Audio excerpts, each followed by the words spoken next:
Bom, a teoria da securitização já ficou muito bem clara com a explanação do professor Kerbes, mas alguns de vocês devem estar se perguntando o seguinte: como é que isso sai do papel e vira dinheiro vivo no caixa da prefeitura? Como é que faz isso? Bom, para responder essa pergunta, a gente vai apresentar agora a parceria entre a APM e a FIA, que é a Fundação Escola de Administração, que leva a securitização da dívida ativa da teoria para a prática. Isso dentro das prefeituras. Então, a gente vai convidar agora ao palco para falar como a gente realiza a securitização da dívida pública, Jefferson Cirne da Costa. Jefferson é contador, é mestre em cidades inteligentes e sustentáveis, é professor da FIA Business School e consultor em gestão pública com atuação em finanças públicas, planejamento governamental, operações de crédito e estruturação de projetos para governos. Eu quero que vocês recebam Jefferson com muitos aplausos. Seja muito bem-vindo, Jefferson. Muito obrigado, Raquel. Bom dia a todas e todos. Quero iniciar aqui, prometo cumprir com o tempo, tá? Parabenizando a PM, o Fred, pela visão, pela assertividade em buscar a nossa casa, a FIA, como parceira institucional, um acordo de cooperação que foi assinado no ano passado, em que se propõe aproximar as teorias da academia, da universidade, enfim, as teorias do mundo real dos prefeitos, dos secretários e daqueles que estão no dia a dia das gestões municipais. Eu fui secretário por 4 mandatos, fui secretário de Fazenda, fui secretário de Governo, eu já enfrentei muitas das angústias que os senhores estão enfrentando, certamente, e essa leitura de aproximação proposta pelo Fred, eu acho que já tem produzido os frutos visíveis, palpáveis, e é uma tendência aí de evolução para entregar para vocês o melhor dessas soluções. A minha proposta aqui hoje é entregar um aspecto mais prático, acho que muito bem pontuado pelo meu colega de projeto, Kerbes, o aspecto teórico da securitização, enfim, um pouco da história do que aconteceu, e aqui a minha proposta é dizer que ela já é realidade, ela já aconteceu, o primeiro bilhão já entrou nos cofres públicos decorrentes, resultantes dessa Lei Complementar 208, e o GDF abriu essa fila. Então, no dia a dia, a gente ainda encontra questões que estão relacionadas, inclusive, à incerteza. Essa lei existe, ela é real, ela acontece, está aqui. Está aqui o primeiro caso de vulto. Outras iniciativas estão presentes no Estado de São Paulo, mas, para respeitar o tempo, a gente vai ater-se aqui a avançar para o aspecto prático e quem nós somos e qual a nossa proposta de valor para esses governos. Existem 2 mundos, vamos lá. O campo 1, que é o campo da gestão pública, e existe o mercado de capitais. A nossa proposta é se posicionar aqui no meio, com assessoria, com o objetivo de encurtar o caminho, de facilitar o acesso a esses recursos que estão prontos e disponíveis aqui no mercado financeiro. Ok? Passando por quê? Por diagnóstico, modelagem, estrutura, acompanhamento, enfim, a gente se propõe a pegar na mão do governo e levá-lo passo a passo até a chegada desses recursos em conta. Vamos falar aqui dos casos práticos, enfim, dentro desses 10 minutos nós vamos enfrentar tudo isso. Mas veja bem, o problema não é só falta de caixa. A gente vem passando, e muito bem pontuado pela Márcia aqui na fala dela, uma cobrança lenta, que ela é recorrente, e dados de 2024, inclusive, me deixam bastante certos de que esse espaço que a Márcia bem pontuou existe para todos os municípios. A performance de cobrança, seja ela no âmbito da securitização ou não, ela é necessária a partir da premissa numérica, tão somente. O Estado de São Paulo, que é o estado mais pujante desse país, ele recuperou em 2024 algo próximo de 3,5% do seu estoque de dívida ativa. Isso é muito pouco. O interior, próximo a 4%. E a capital pela metade disso. Logo, há espaço, sim, para cobrança, para melhoria dessa cobrança, seja num contexto de securitização ou não, nós vamos falar um pouco dos modelos, inclusive para pequenos, associado a um caixa muito rígido, é o que mais a gente escuta, não tem espaço para entregar os meus investimentos. Nós estamos sentando com alguns prefeitos, inclusive da região aqui, que estão com dificuldades para o custeio desse ano, já deste ano. Então, sim, é um caixa muito apertado e uma demanda cada vez maior por investimentos, uma transferência de responsabilidade dos outros entes governamentais para esses municípios, enfim, e que gera um problema de conjuntura, não só um problema de caixa. Pois bem, e como transformar isso em dinheiro, né? Como é que a gente propõe aqui o avanço disso, a chegada desse recurso em caixa, no efetivo caixa dos governos?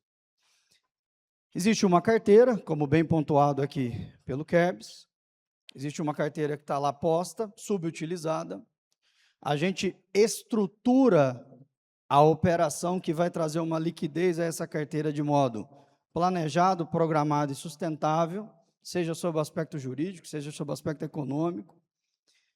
E essa estruturação vai a mercado para a viabilização dos recursos reais para essas frentes aí que o Kerbs bem pontuou aqui, seja para investimento, seja para equacionamento de previdência ou para outras intenções do governo que são suportadas pela legislação. Bom, muito bem. E o que pode, o que não pode ser securitizado? Isso também é uma pergunta muito comum. A gente recebe essa dúvida em quase todas as nossas mesas. Olhando para município, é mais fácil a gente eliminar o que não pode. O que não pode ser securitizado? Receita ainda não existente. Eu tenho que ter presunção. O artigo 1º da Lei Complementar 208 já deixa isso claro. Créditos de reconhecimento certo. Ok? Parcela de terceiros e prerrogativas públicas também não. Parcelas a fundo perdido, haveres financeiros que não tenham presunção de exigibilidade ou certeza de exigibilidade por parte do órgão público. Quando eu olho para o que não pode ser securitizado, fica fácil entender o que pode ser securitizado. Todas as receitas de gestão e domínio dos governos municipais. Ok? Bom, seguindo o nosso raciocínio, o que é o tal da securitização? A gente escuta a todo momento aquela história de venda da dívida. Isso é um barato a gente ouvir isso. Não é venda, está longe de ser isso. Securitização é o município, na qualidade de cedente, ele organiza essa estrutura com o nosso apoio, a partir do seu estoque e do seu fluxo arrecadatório, há uma estruturação de uma operação que vai a mercado, há uma licitação para a contratação de um banco, que vai funcionar como um veículo. Esse banco vai estruturar a mercado a captação desses recursos, seja por meio de debêntures, seja por meio de FDICs, enfim. Ele vai levar para os investidores o resultado de todo esse trabalho e, a partir da captação junto a esses investidores, o recurso irriga o cofre dos municípios. Simples assim. Bom, e o que a Lei Complementar 208 mudou, né? O que ela trouxe? A gente viu as operações anteriores que foram feitas desde 2005 no Brasil e elas careciam de definições claras. E essas definições chegaram pela Lei Complementar 208. O que ela me diz? Depende de lei local específica. A gente fala isso para os prefeitos. Você tem dois inconvenientes políticos. Lei municipal. Precisa ter lei municipal, mesmo havendo lei complementar federal que autorize. 2, haverá cobrança. Então, prefeito, se você tem dificuldade com legislativo e cobrança, a gente precisa olhar com cuidado o avanço dessa operação. Mas, suplantadas essas questões, a gente tem lei local, a cessão é onerosa e definitiva. A gente cede o quê? Cede o fluxo. Eu não estou entregando imposto para ninguém, eu não estou entregando a matrícula e a CDE para ninguém, eu estou cedendo o fluxo financeiro futuro envolvido na arrecadação de dívida ativa. Portanto, preserva o crédito à cobrança. Ah, quem continua cobrando? É o procurador, é a Secretaria da Fazenda, é a Secretaria da Arrecadação. Não se perde a gestão de cobrança. O que se ganha é um serviço de apoio profissional e completo à cobrança desses municípios no padrão do mercado financeiro. E vincula a destinação. A lei complementar deixou claro, isso que o Kerbs disse aqui, do que se capta, metade tem que ir para a Previdência, metade tem que ir para investimento.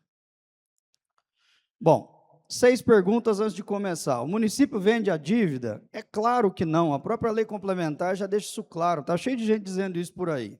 Ah, eu trabalho com compra de dívida ativa, não pode. O município cede um fluxo, precisamos deixar isso claro. O devedor passa a dever o banco? Não. Nós ouvimos outro dia numa Câmara, aí um debate, uma Câmara Municipal, em que o vereador gritava, olha, vão tomar a tua casa. Meu Deus do céu. O devedor continua devendo para o governo. Fim de papo. Isso não é transferido. A própria lei deixa isso explícito, okay? De modo explícito. Quem cobra? Fazenda Pública, como eu disse. Okay? A operação aumenta imposto? Por óbvio que não. Ela aumenta a eficiência de cobrança. Não estamos falando de aumento de carga tributária de jeito nenhum. É uma operação de crédito? Não. Como bem explicado pelo Kerbs, o risco disso tudo fica para o mercado. Se o mercado não conseguir cobrar aquilo que é necessário para pagar esses investidores, o risco é do mercado. Portanto, não temos que falar em operação de crédito. E qual é o efeito na Capag? Há uma possibilidade, inclusive, de melhoria da Capag, a depender da forma como esses recursos forem utilizados, mas é uma conversa para um outro momento. Mas há possibilidade de, se bem utilizados, trazer, inclusive, um efeito positivo para a Capag e abrir portas aí para outras frentes de captação. Bom, indo para a minha parte final, é dívida ou venda de direito? Está claro que é venda de direito, não é dívida. Não há compromisso financeiro do ente com relação ao sucesso dessas operações. Então, está claro na Lei Complementar 208 de que não pode haver garantia por parte do negócio, por parte dos governos. O risco é do mercado financeiro. Para onde vai o dinheiro? Bem dito aqui pelo meu colega de time, ele vai metade para a Previdência, vai metade para investimento. E aí tem toda uma lógica para a alocação disso dentro do fundo especial, com a governança necessária e depois com a transparência que os órgãos de controle certamente exigirão.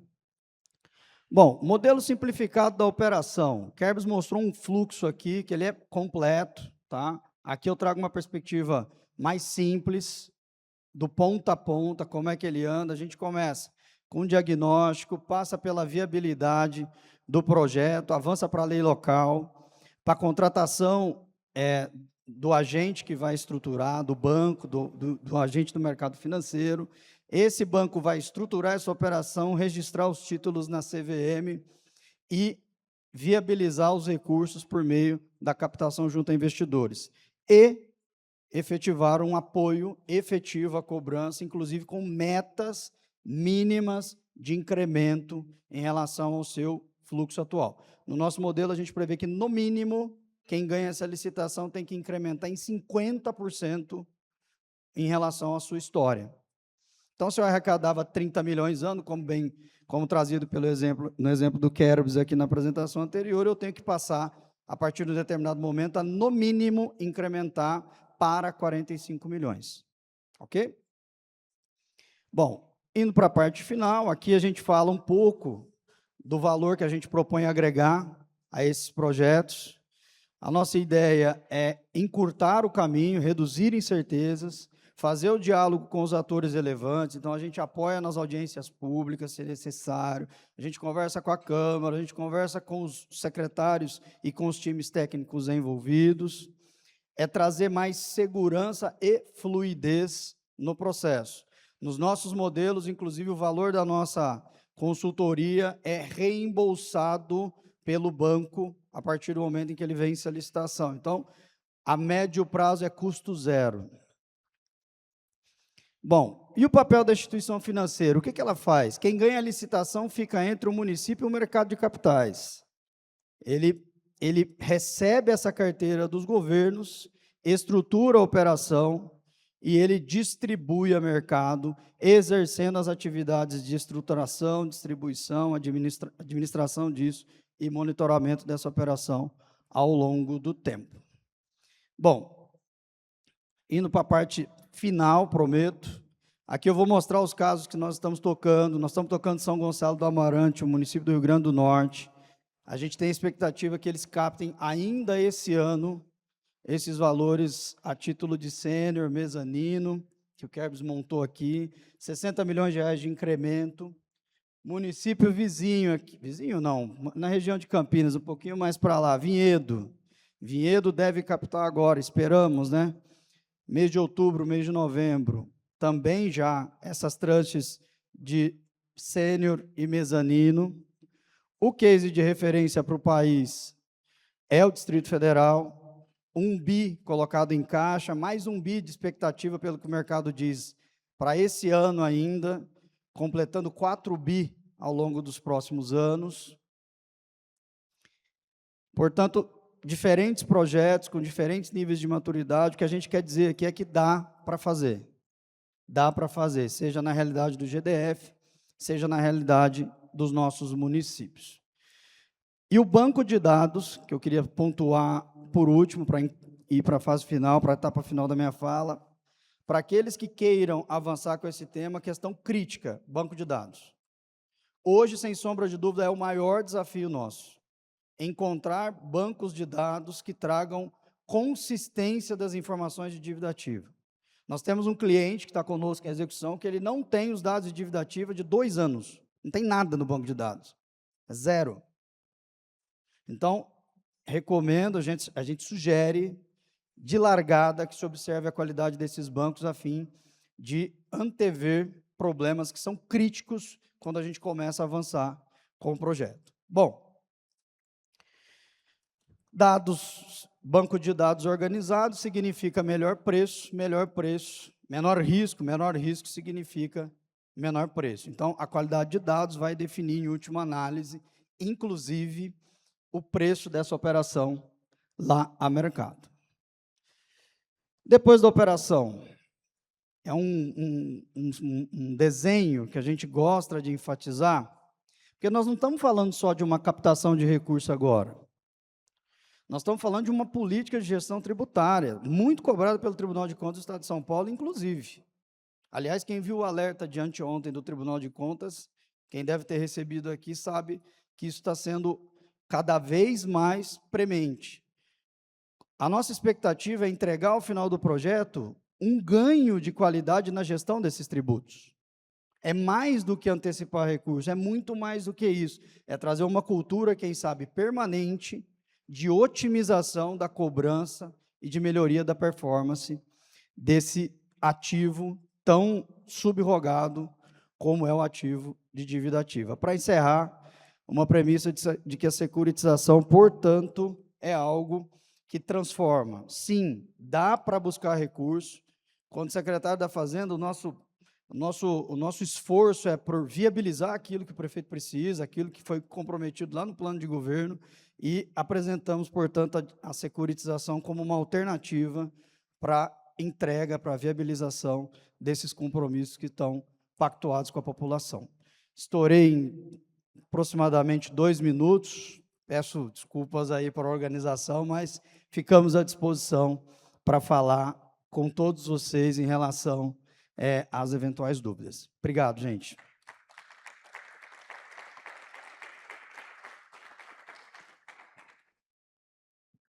Obrigada, gente. Se eu puder resumir, a securitização da dívida ativa é a transformação de um crédito potencial em caixa real para os municípios.